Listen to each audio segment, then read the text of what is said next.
An interview with Mr. James Charles Litz on 20 February 2001 in the Buffalo, Connecticut Street Armory. Interviewer is Lieutenant Colonel Robert von Hassel. The videographer is Mr. Michael Akey. Mr. Litz, tell me about where you were born and where you grew up. I was born in Buffalo, New York, on Main Street in Children's Hospital, and I grew up in pretty much, well, not pretty much, in the suburb of Cheektowaga.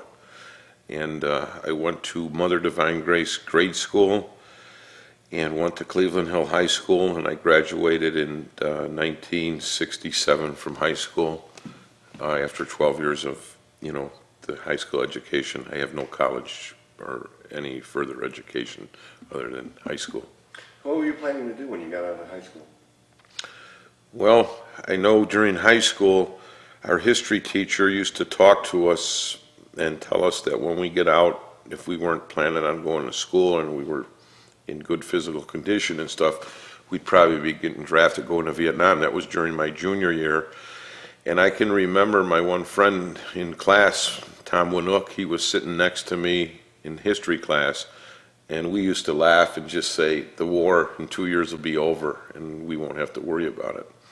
So what happened was, it's funny because out of our graduating class in 1967, we both wound up in Vietnam. And Tommy was in the Seabees, and I know when he was over there, I just found this out because he died from cancer 2 years ago at the age of 49, and I think it may have been related to Agent Orange, I'm not sure, but he had 3 Bronze Stars, and I was the other one from that graduating class in 1967 who wound up going to Vietnam and being in infantry. And pretty much any of the other guys that went to that class that year that with us, if they did go to Vietnam, there wasn't too many of them. I know none of them really went into infantry or else was in the field like the two of us were. But that was ironic because we were in school together and we were laughing saying by the time we graduate in 2 years it'll be over, and here of all things the two of us wound up going over there. So how did you come to be in the Army? Well, my older brother Tommy, when he graduated from Cleveland Hill High School in 1964, because he's 3 years younger or older than I am, he worked at Westinghouse for a year, and then after that, my dad kept telling him, you better sign up in the reserves or something, Tommy, because you're not going to get away without being drafted here eventually. So Tommy wound up signing up in the Air Force Reserve Unit out of Niagara Falls, and then when I graduated 3 years later, my dad kept telling me that in June of '67, and I knew my brother Tommy had a whole year before he, went into the Air Force Reserve Unit. So I figured I got at least a year, and it got to be around, February, and my dad kept at me, Jimmy, you're going to wind up going to Vietnam. And I kept saying to him, I don't think I'll get drafted, blah, blah. And what happened was I finally realized I might get drafted, and I went and I took all the tests, I passed them all. The thing is, I got drafted on April, I believe it was April 19th, 1968, and by the time I found out I passed the test for the Air Force Reserves like my brother Tommy, I was already at Fort Dix. I was already in basic training 2 weeks. And I remember my dad telling me on the phone, too bad, you're going to wind up now in Vietnam. And I said to my dad from Fort Dix on the payphone, I said, I'm still glad I'm only going to put 2 years in. I'm not going to have to be committed for 6. But at that time, I was in basic training, and I had no idea that I was eventually going to, go to Vietnam and be in an infantry unit with the 1st Air Cavalry. But what was I going to say? As far as getting out of high school and stuff, I always was told in my family if you wanted to go to college, you'd have to pay your own way to college and stuff. And at that time, I never really liked school much. I mean, I liked gym, and I liked doing all that stuff, but I didn't care sitting in classrooms and stuff. I think the only subject I really liked in high school was the shops, when I took like metal shop, woodworking shop, and I did like history. I kind of liked history and stuff like that. But I remember sitting in my senior year thinking, looking outside the window, and I think I always, especially on those nice spring and near the end of the, wanting to be outside and stuff. My experience in Vietnam, I tell you the truth, the country itself was beautiful. I mean, I can remember being up in the central Highlands and looking down and seeing some of the rivers we used to cross where it was deep and you could see right into so clear, no pollution in them or anything. And just thinking, what a beautiful country. What a shame that there has to be such, killing and everything that was going on in that country. Well, let's back up. You reported for basic training at Fort Dix? Fort Dix, New Jersey. So what was that like? What were your initial reactions and experiences at Fort Dix? Well, I remember when I got drafted, I went down to Buffalo here on Main Street, and they had 18 of us. And out of the 18 of us, they had 11 they took or 11 for the Army, 7 for Marines. So I thought I was going to get Marines because I was one of the little bigger ones, bigger guys. I only weighed 150 pounds, but the guy next to me, he was a real shrimp, and I thought they'd take me over him any day. Well, anyways, they took 7 for Marines, 11 for the Army, and they took the little guy for the Marines. So I thought right away, I was relieved to know that. But when I went to Fort Dix, I can remember going there, and I had all my clothes. I had my shirt and my pants, and then the first day there, they took all our clothes and started issuing us all that other cut. And at first, I honestly felt, because I had never been away from home. I was only, 18 years old, 18 and a half. And I remember at first feeling like it was almost like I had done something wrong and I'm being punished. And as the time went on there, with the other guys, I mean, some of those guys, you could tell they were, maybe crying or whatever and stuff. And I guess I felt very homesick. I can remember feeling very homesick because I came from a large family. And like I say, it was the first time I was away from my brothers, sisters, or parents. But then I started to realize, we're all in this together, and I never was very good at books. I graduated non-regents out of Cleveland Hill with 85 average, but that was not hard courses. It was shops and the regular history, math, and all that. But I was good in athletics. I was pretty good in sports and running and different things like that. So I remember being there, and I always could, like in gym class in high school, I knew I could run and outmaneuver people pretty good and stuff. So when I got there and we got out gradually and start going and doing PT and all this kind of stuff, I knew I was pretty good at it. So I guess that really got me through doing things when I got with the other guys, knowing that I was probably in the top 25% of the company being physically fit and doing them kind of things. So I think that was one of the things that helped me start to adjust to their life. And also, the thing is that when I was with the other guys, I realized they're all in the same boat too. And if I wanted to cry and act like a baby or whatever it is, I don't know. I remember calling my dad after the second week, I think it was, because they didn't let us call for a couple of weeks. And I told my dad on the phone I hated it. I says, I don't like it. I'm homesick. And I even start crying. And he said to me, he said, Jimmy, he says, you can make the best out of it, or else you can whine and try to get out, and and that's not going to be good on your record the rest of your life. So I remember toughening up. He told me, he says, toughen up. And he says, do the best you can and stuff. Mm-hmm. And I can remember after that, I went to Mass and Communion, I think it was, the following Sunday or whatever. And ever since then, I kind of fell into everything. Like I say, I know I was good at PT tests and different things like that.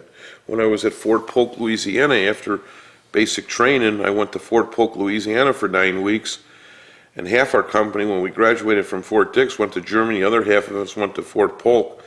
But I found out pretty much the guys who had the highest PT tests are the half of the guys that went to Fort Polk, and the half that had the lower scores more so went to Germany.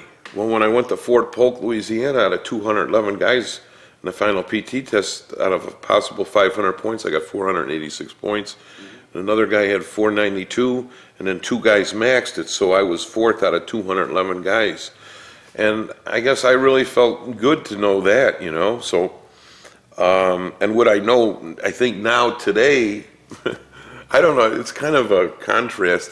Knowing what I know today about all this, I think if I would have purposely not did good on PT tests, I might have wound up going to Germany. And that's not fair to say in a sense that after my tour, my time in Vietnam and coming home, I thought about all my friends that got killed or people we were with in firefights that got killed and stuff. And I've had trouble my whole life dealing with that. Here I am and they're dead. And I guess a guilt complex or something. And the thing is, I had to learn to deal with that too because God spared me for a reason why I'm still here after some of the stuff we've seen. And a few of the things that bothered me were that I did participate in killing the enemy soldiers. And that's something that when I came home, I realized, according to my religion, the way I was brought up and everything, that was wrong. It's not right to kill people. But I've learned to let God judge me and not judge myself anymore and torture myself with some of it. You were in Dix, you finished up basic training? Mm-hmm. And how did you feel at the end of basic? Did you know where you were going next, or did you have an idea?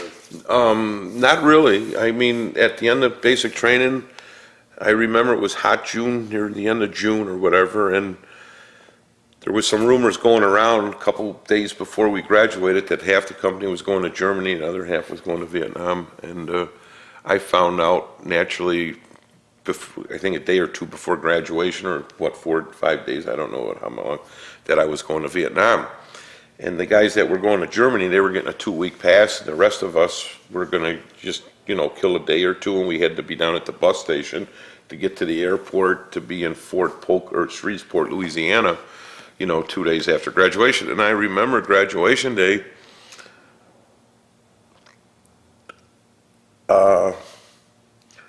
everybody was graduating, and they were doing all right. And a lot of them had their girlfriends and mother and fathers there. And, I came from a large family, and my mom and dad didn't have time to come to see me graduate and all that stuff. So they were and there was people there with their girlfriends and fathers and mothers, and I just remember walking off by myself, being by myself and feeling kind of let down, that nobody was there and stuff. But I learned to get over it. What stands in your mind the most about basic training? Were there any special friends you made or unusual experiences? When you look back at basic now, what do you think of? Well, I think that had a good time in it, in a certain way. I remember making some good friends, and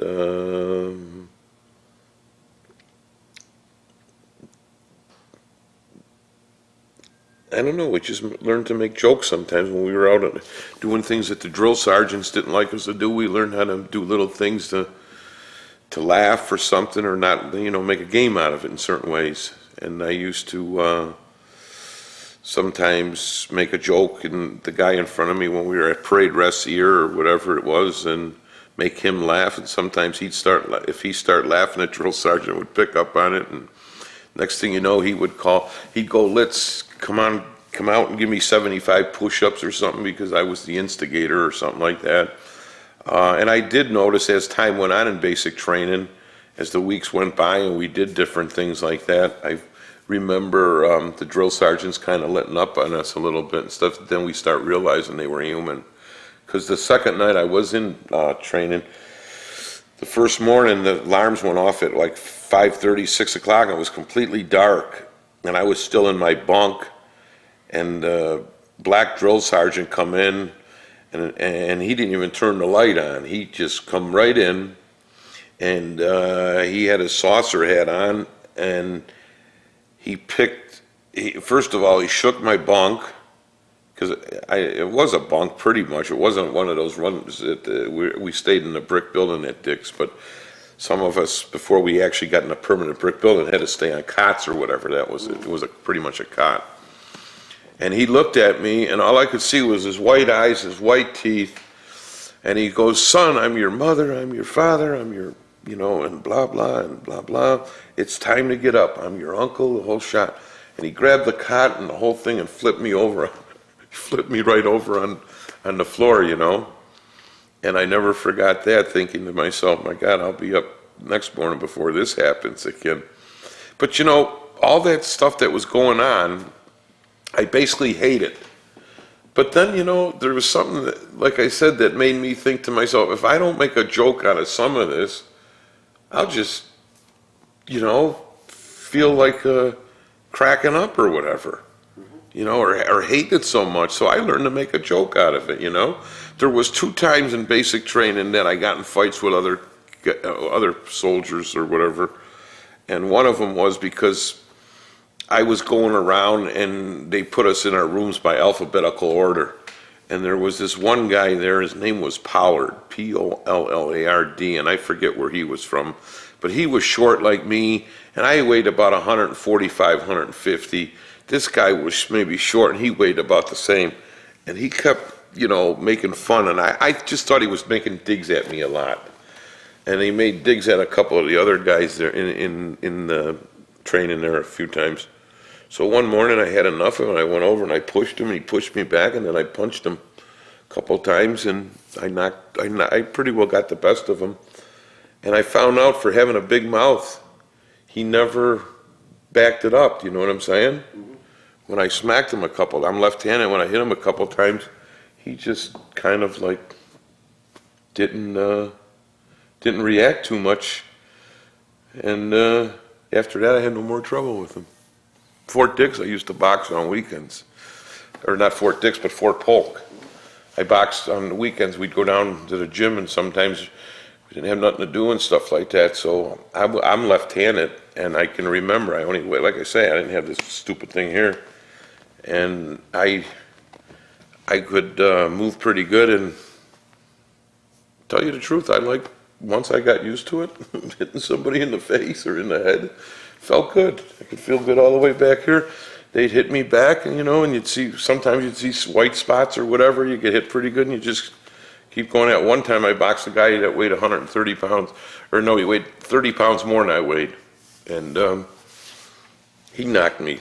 After 3 rounds, he finally caught me with a left or right cross across the head, and I never forgot it. I basically was knocked out, and I was sitting up, and I can remember just seeing all white, But that was a guy that was come in, and he boxed, but there was nobody there that day, his weight class, to box him. So they says, come on, Litz, you're so good in the middleweight or the lightweight or whatever I'm in. He says, come on, go in and see if you can do with him, So I lasted 3 rounds, but I knew if he hit me, he'd knock me pretty good, But it took him 3 rounds before he finally hit me, and they wouldn't let me continue after that. I was sitting in the ring with my gloves on, and I was just kind of sitting there, and then they said that's enough.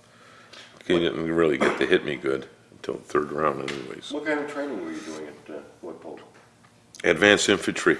Had to do with claymore mines, booby traps, punji sticks, different things like that. All the kind of training that they were preparing us, I guess, for the jungle warfare. Was everybody in your class going to Vietnam? Yeah, at Fort Polk they were, sure, and then what happened was when we got to Fort Polk, the half of our company from Fort Dix, we're all Northerners, and then we got in with some place where they came from advanced infantry training, they were from the South.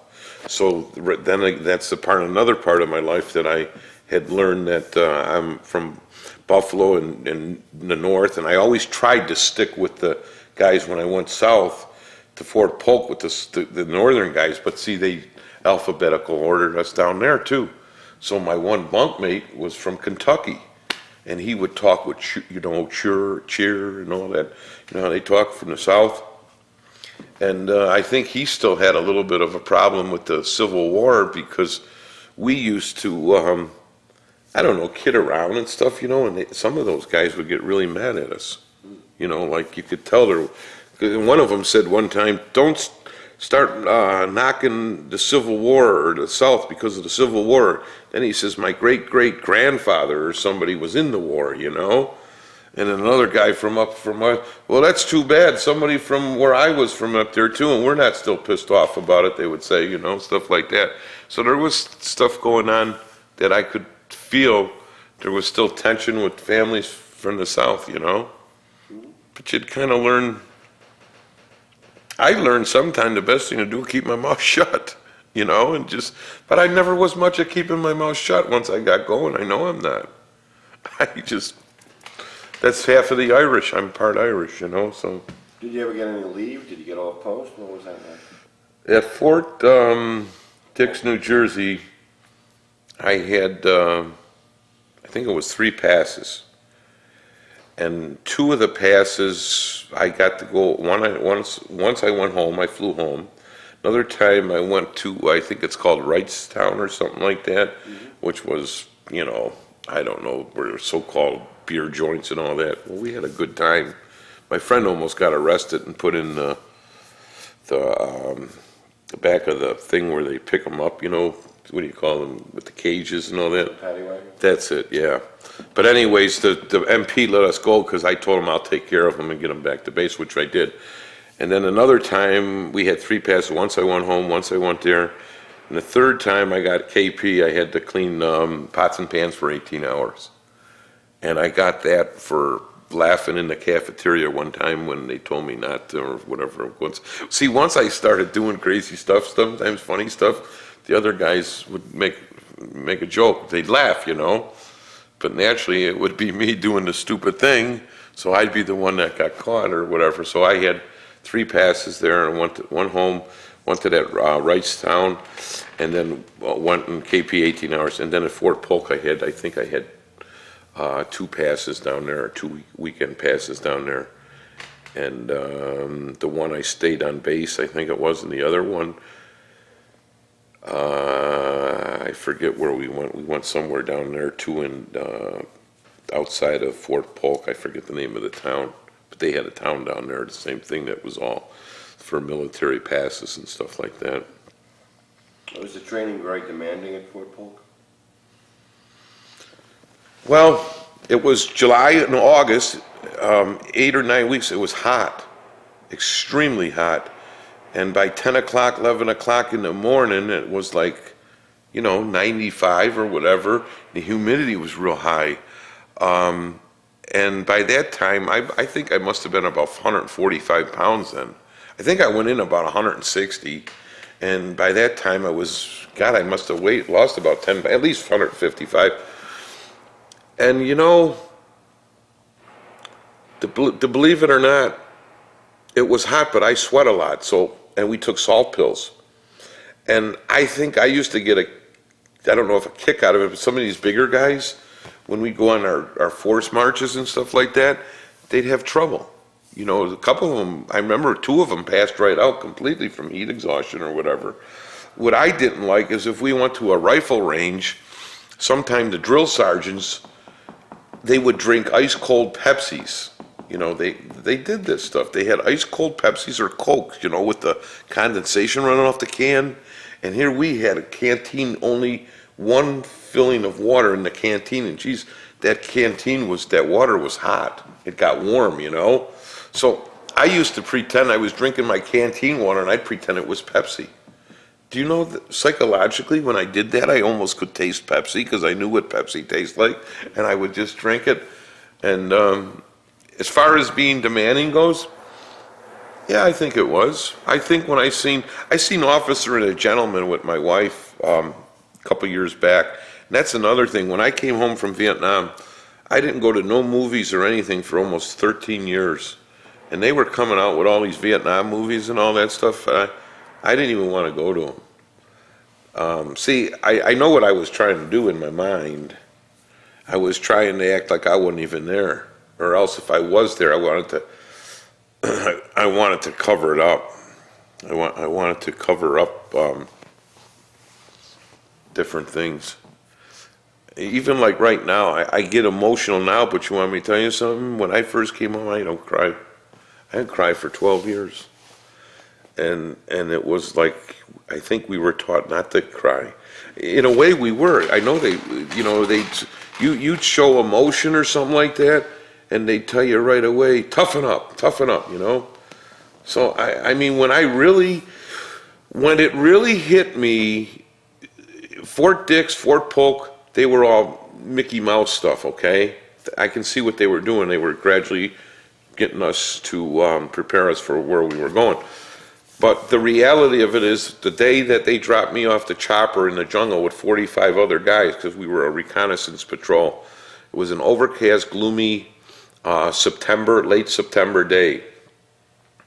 And ironically, on my 20th birthday, I left Oakland Army Terminal to go to Vietnam. It was my 20th birthday. So then we went to Vietnam, landed at 1 in the morning, turned the lights on for the plane to land. When the plane landed, the jet landed, then they turned them off, okay? Processed through about 3 weeks, so the next thing you know, then I'm finally getting dropped off in a helicopter in Vietnam with my unit, with about 40 or 45 reconnaissance patrol. And the day they dropped me off in the evening, a late afternoon, about 3 in the afternoon, it took me and another guy and dropped us off out in the jungle. And I remember meeting my black platoon sergeant.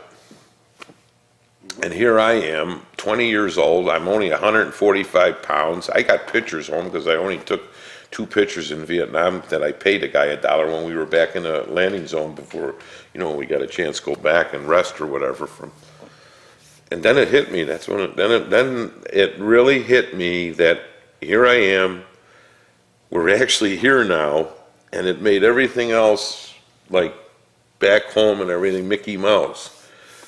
And sure enough, after 3 or 4 weeks or whatever it is, then I finally seen guys get killed and being involved in it, and I found out that I am scared. I remember being afraid that my grenades were going to pull out in the jungle, you know, pull the pins, and then I'm going to blow myself up. After a couple of weeks of that, I finally realized if that's going to happen, that's only going to be through my own ignorance and the other guys in front of me ignorance, you know. So we used to make sure everybody's frags were had bent the right way and stuff. But after so long of being out there and seeing some of the stuff that went on, and even the way we lived and stuff, you know, it was monsoons. 2 of those months it was awful. It rained, and we got up in the central Highlands, and the cold at night, it was in the probably mid-40s, low 50s, but it was middle October, November, and it'd get dark at like 5 o'clock at night, and then the sun, you know, next day light maybe 7 in the morning. We'd go all night, solid rain, or rain, damp, mud, have a poncho liner and shiver all night long with our teeth going like that. And this one night, the guy said to me next to me, because we had to keep patrol watch or whatever, he said one night that he wishes he would die in his sleep. And I says, you know, a German Shepherd back home that has a doghouse to go in and get it out of the rain lives better than what we're doing, okay? And then I didn't say too much, but I thought to myself, I feel bad for him because he's feeling that way, and I guess I am too, but I would never give into it. But the thing with this whole thing is, I'm thinking in my mind, I got a father and a mother and 6 brothers and sisters, and I want to go home. I don't care how bad I feel. I want to go home and see my family, you know? And he just, I guess, said it, you know, he said it, but I felt the same way he did. You know, I just as soon go to sleep and not even wake up, I think. I had a medal that my dad gave me at the airport of Pius VI because I'm Catholic. And within 3 weeks in the mountains, in the mud and all that gook and everything, I lost that medal. And I never found it. And before we moved out that day that I realized I lost it during the night, it was in the mud somewhere. I looked all over trying to find that medal. You know, it was about the size of half a dollar, and it was Pius VI. And my dad had it blessed, and he gave it to me when I left. And I couldn't find that medal. I just couldn't find it. And I remember when I finally got my backpack on and all the stuff, I felt so bad that I couldn't find that medal, you know. But then, you know, got over that one too.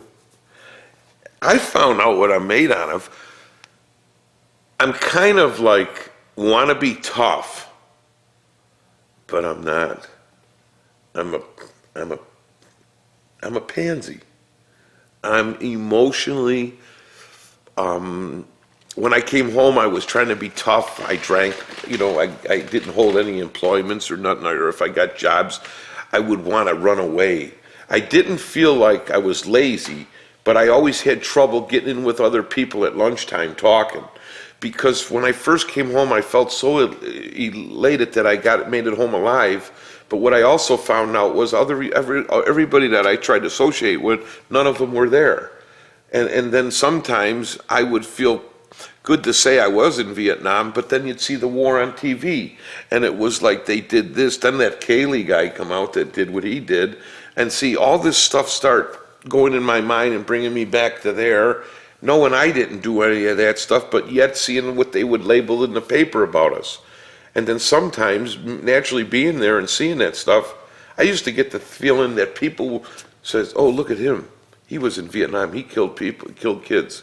Do you know what I'm saying? Mm-hmm. Even if they didn't know it, in my mind, this is what I start believing.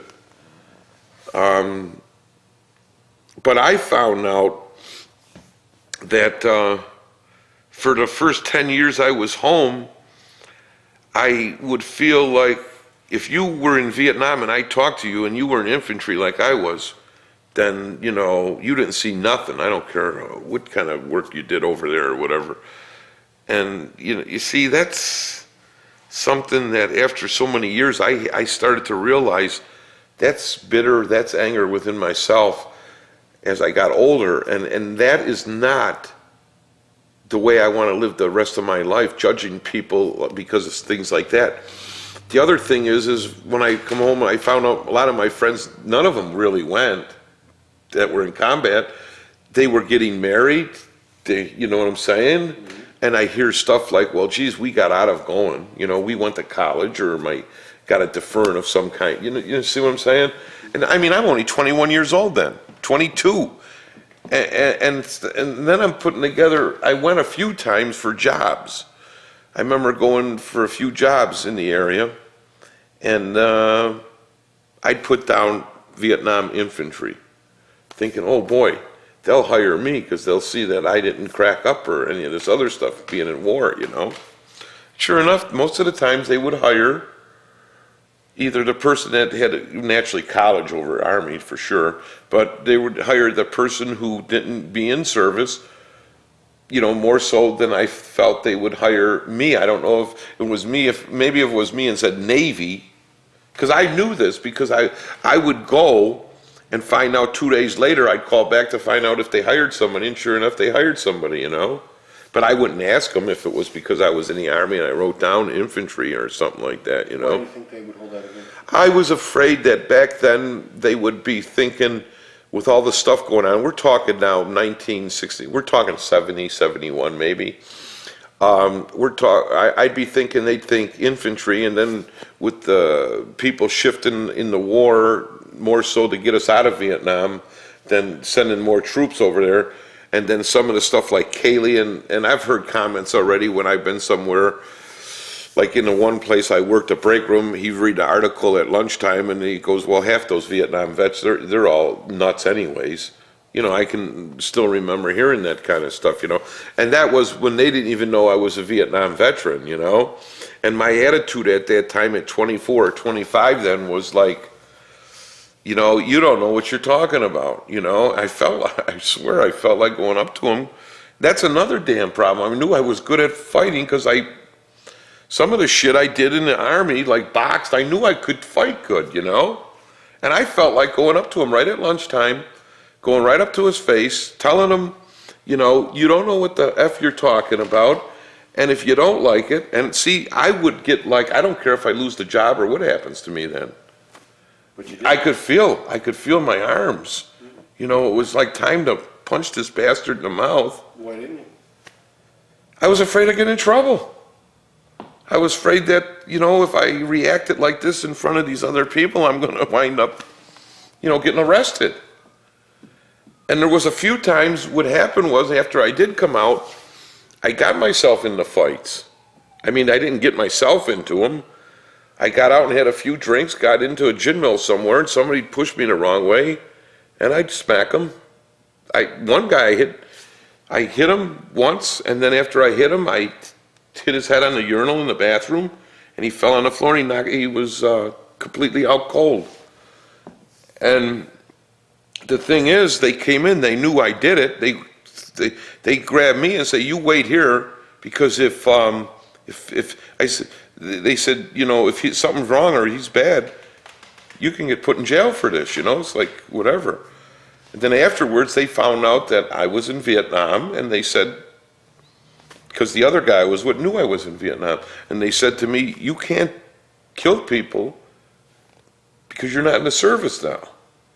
And I thought to myself, well, he pushed me or this or that, which he did. I swear I never went in there trying to make a fight, okay? But if somebody pushed me the wrong way or insulted me, if I had a few beers in me, it was like, fuck you, I don't give a shit if I grab that chair and hit you right over the head. I hit 2 guys in the head with beer bottles already and everything. And you know what the killing thing about this is? When I did it, I felt good. I felt powerful. Now, what I think they were telling me over at the hospital, because I went to Veterans Hospital after years ago when I got arrested for, I shouldn't be saying a lot of this stuff, but they told me when I get into a position where I feel threatened, the only way I would know how to react is to want to get like that, you know what I'm saying? And that if I get the upper hand on somebody right away, it's a high I would get off of being in combat.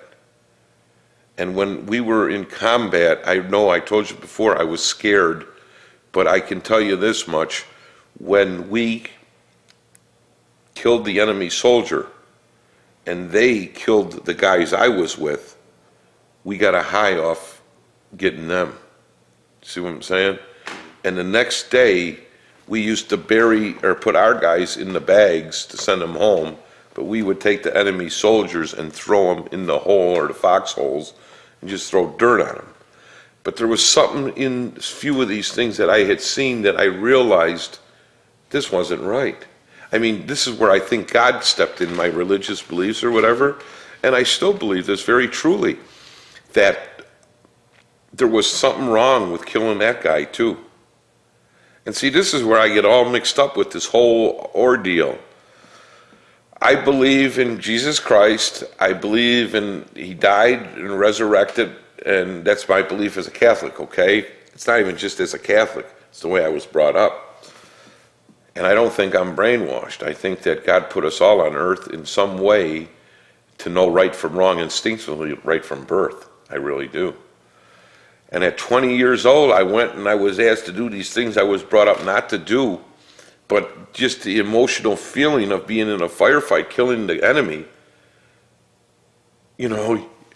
it's like you were going to try to get me, but we got you first. And that kind of stuff. It's almost Mickey Mouse stuff. And so when we're burying a dead Vietnam soldier, some of this come back to me when I got home. I went to 5 priests. I told the fathers that I says, I don't go to Mass and communion. Doesn't mean I don't believe in God. I says, but I have a tendency of believing I'll be in church when you bury me in a funeral, at my funeral or something like that. And so when I came home and got in these little scraps, I'd always feel good if I got the best. Turned out to be about 30, 31 years old that I'd gotten a few. And even if I won, I'd go home and I'd start feeling bad. What the hell am I doing? I'm punching somebody. Or even if they started it, I have went, now I'm 52 years old, I have went, so now I'm 35, 34, 32 I got arrested for that fight that time. I went to 2 years of therapy at the Veterans Hospital and alcohol abuse problems, okay? And I got out of there and my doctors told me there to stay away from drinking. I've been straight now 18 years.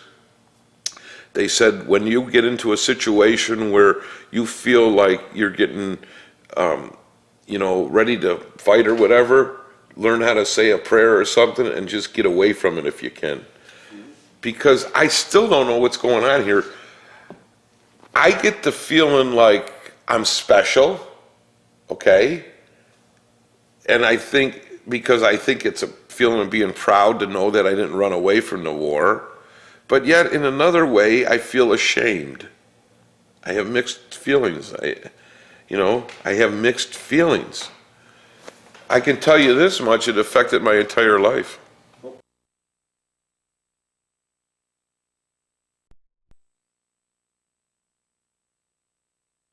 I got mixed feelings. I have 4 brothers, 2 sisters, and ever since I've been home, I never felt the same. I haven't been the same with I sometimes look at my brothers and would say, geez, I'm glad you never had to go through this and find out what you might have turned out to be or how you would have thought and stuff like that. I think about death more than anybody in my family because I was close to it, I think, at 20 years old or whatever. And I know I'm different. I'm just different. And I choose to be that way because I think down deep inside me, I don't, like I say, resent any of it, but I know I'm just different. I just don't think the same way and feel the same way.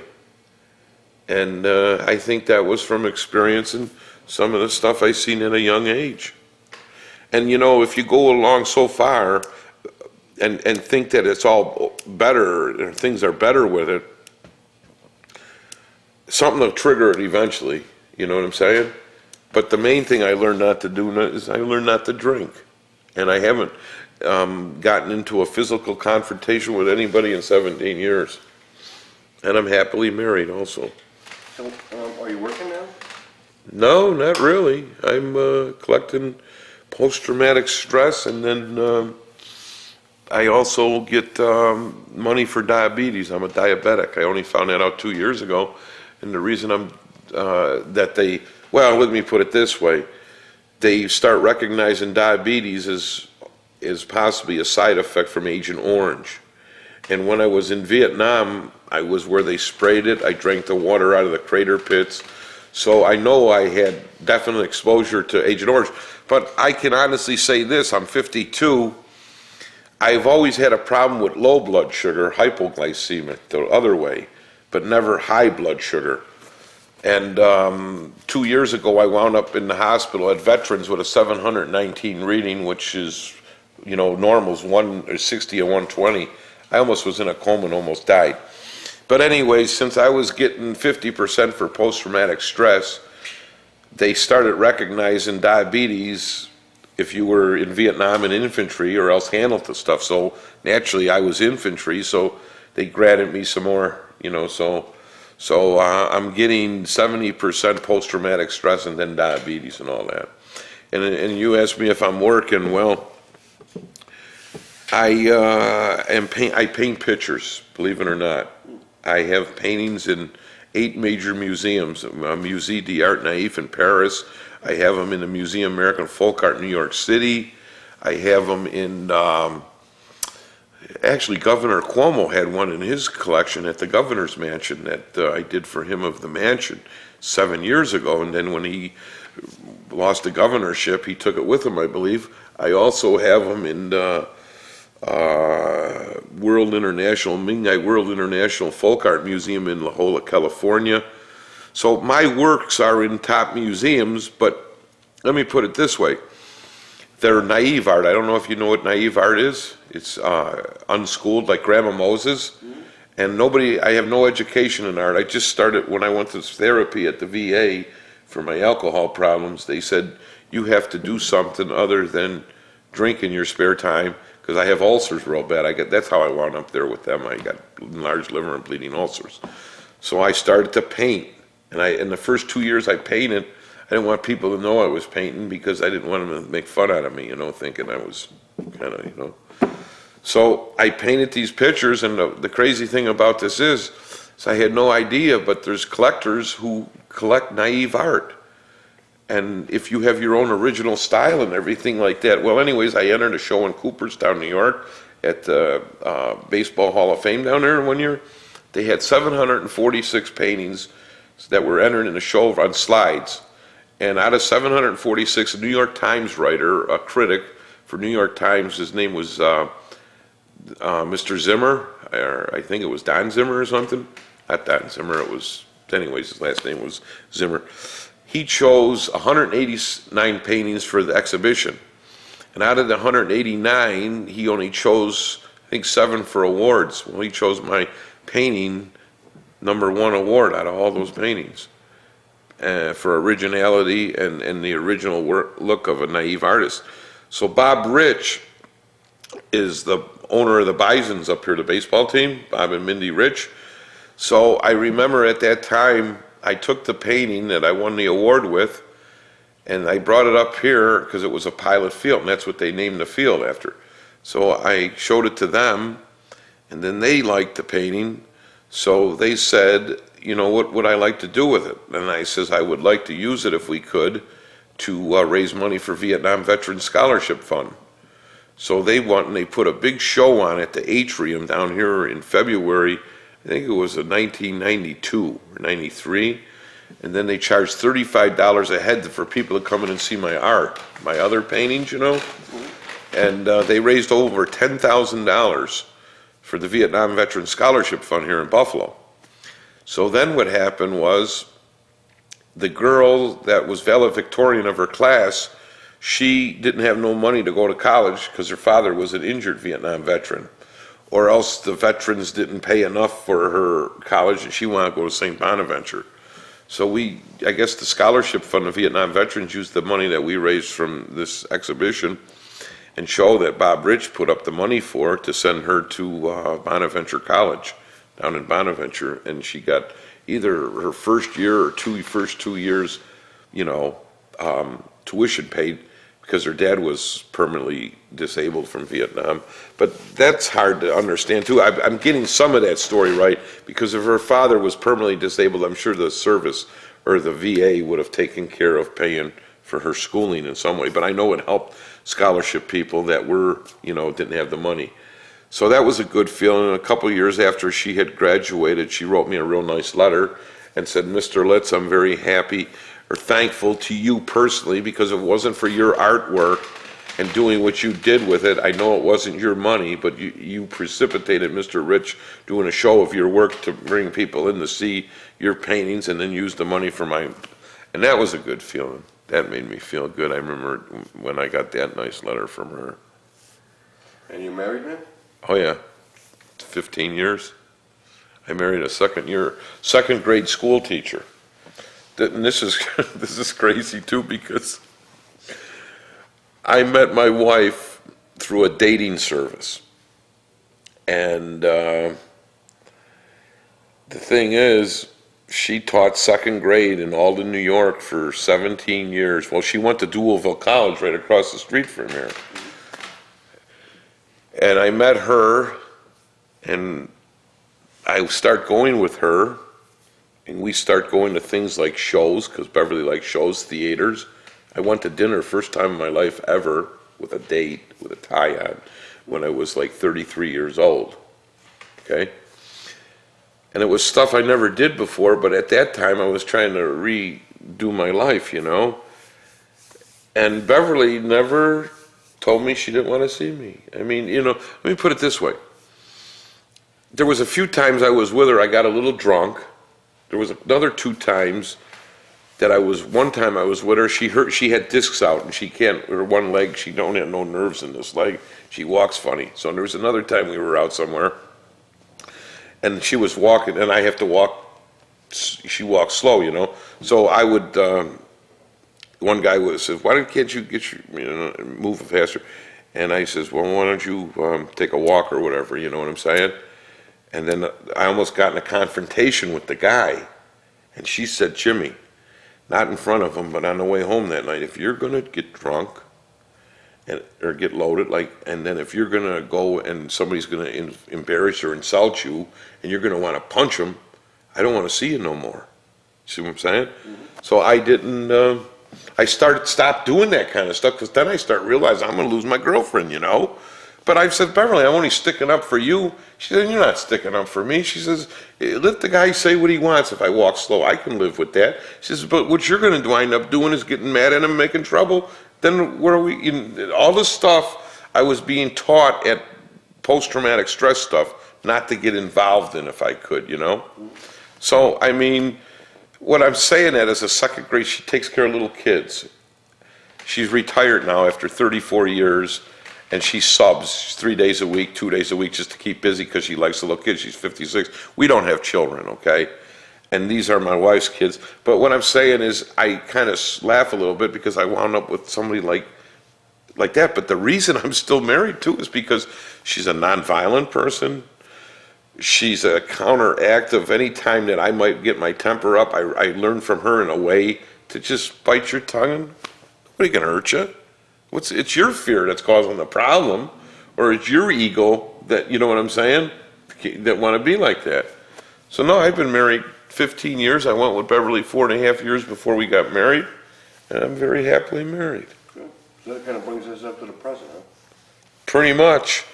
And as far as the other Vietnam stuff goes, I mean, there was firefights, stuff like that, and killing and different things like that. But I have to put it in perspective. God spared my life. I mean, whoever God is, I'm still here for some reason. I think in a way my art is a joy to people who see it. And I haven't made a heck of a lot of money with it, but it's something that I've gotten some nice recognition for, and it's kept me out of trouble. Do you know what I'm saying? Mm-hmm. So, I mean, I kind of look at things now like I'm blessed. And one of the things I had to learn to do is not feel sorry for myself. It's hard because the thing is, you see that kind of stuff and you say to yourself, oh, that didn't happen, that didn't happen. But then there's little things that make you realize it did happen. And a lot of guys drank themselves to death. One of my friends put a pistol in his mouth 2 years ago and pulled the trigger. He's got a wife and 3 kids. Then there's ones that die from cancer from the Agent Orange. So what I'm saying is I'm here, and I know down deep inside me I don't want to die, but when I do die, I want to go in the right place. I don't want to, and if I want to torture myself with all this stuff that you can torture yourself with, I try to look at it like that's the devil. And as far as my guilt goes for anything that I did in Vietnam, I served my country, which was number one. I didn't run away. And the third thing is I only asked what the people in charge of my country at that time asked me to do as a person, as a citizen of this country. So I have nothing to be ashamed for. I have to just not be ashamed within myself for whatever it was and realize this is what I had to do to serve my country. If there was anything wrong with it, it's the people that were in charge. But I can honestly say I am so glad I am not in a position where I would have to tell a parent or anybody like that your son has to go to war. Do you know what I'm saying? That you have to send your son to war while I sit here and, whatever. But then again, our country ain't what it is today. If everybody wanted to sit home and just let somebody walk over them, and as far as Korea and Vietnam go, I guess it truly was something that helps bring down the wall in Germany or whatever, East and West Germany, and communism, I mean, all this stuff gradually played a little part in it all. I still think in the end what's going to happen is whoever created us, hopefully, will put us into heaven, or so-called heaven, I guess. I don't know. Sometimes I think, where was I before I was born? Where am I going to be when I'm dead? It's a complete mystery. And that's where our faith come in, I guess. And I just like to daydream sometimes and think I'll be up with God. And in my mind, God is only the person that I recognize since I've been a kid, and that is Jesus Christ, who I look at as a person with hair and a beard. But then again, other people have different beliefs, Muslims and all these other people. But whoever it is, the great creator is where I want to be someday, and not with the ones who so-called deceived him or whatever and didn't live according to his laws. Well, you know, we're coming down towards the end of the second tape here, so is there anything that you wanted to add, anything we didn't cover that you wanted to talk about? Not really, but what I'm saying is I guess I'm giving you my philosophy and my way that after coming home and spending the last 32 years of my life to where I'm at now, and this is the thing that gets me, I got a hardship discharge. I spent 3 months in combat area. Out of those 3 months, or 3.5, actually 2.5 of them were every day in the stuff, okay? In the jungle, doing all that kind of stuff. I still have permanent scars on both sides of my legs from jungle rot when I was over there. I used to bleed a lot from the heat and stuff in the dirt. And if there's I don't know if there's anything to add, but what I'm trying to say is, it's been with me for 32 years. It's something I wouldn't wish on nobody unless they absolutely had to. The second thing is a young kid at 20 years old might be joining it for an adventure and excitement. But what happens, what you do in war will stay with you the rest of your life. And there's a lot of guys who are out here in this world today that were in Vietnam, just like me, that were probably combat, even spent more time there than me. Either they probably don't want to talk about it, or else they say they have no side effect, but somewhere in their life between the time they come home until the time they die, they got to deal with different things with it, I believe. You think you've dealt with it pretty well, man? Well, let me put it this way. I don't know as far as, I've dealt with it okay in that I have not been in trouble with fighting or drinking in 17 years, okay? I credit a lot of that to my wife, and I have a very good mother. And I'm not a mama's boy or any of that kind of stuff.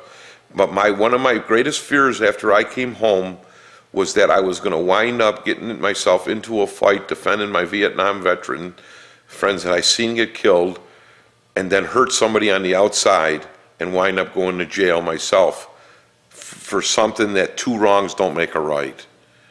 You know, there's one thing I think I've learned, at least I hope I've learned, it's more than just saying it, is that you can't take 2 wrongs and expect the third one to come out right. If you do 1 wrong, then the next one you should try to make a right. And even if the first one was a wrong, apologize for the first one, even if you don't like to. I mean, I had anger and bitterness in me for a long time.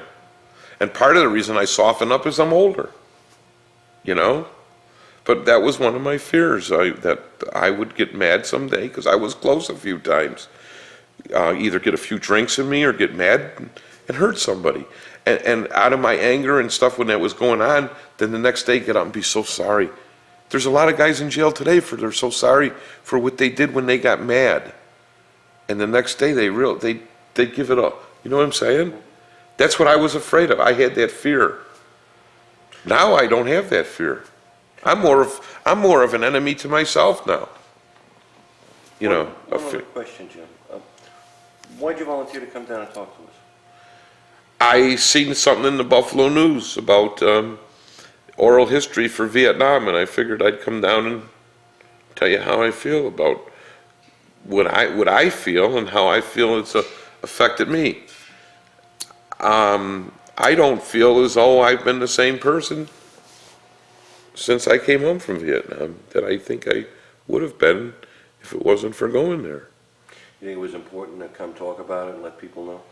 Well, when you say oral history about it, I guess maybe some of it should be said, yeah, because I think people should maybe view something or see something before they're so gung-ho to think that they're just going to go and be a macho big war hero or something like that. There's a price you pay for it. I really believe there's a price you pay for it. Well, we're going to give you the last word. Anything else you want to add? No, not really. I guess Thanks. pretty much said it. Okay.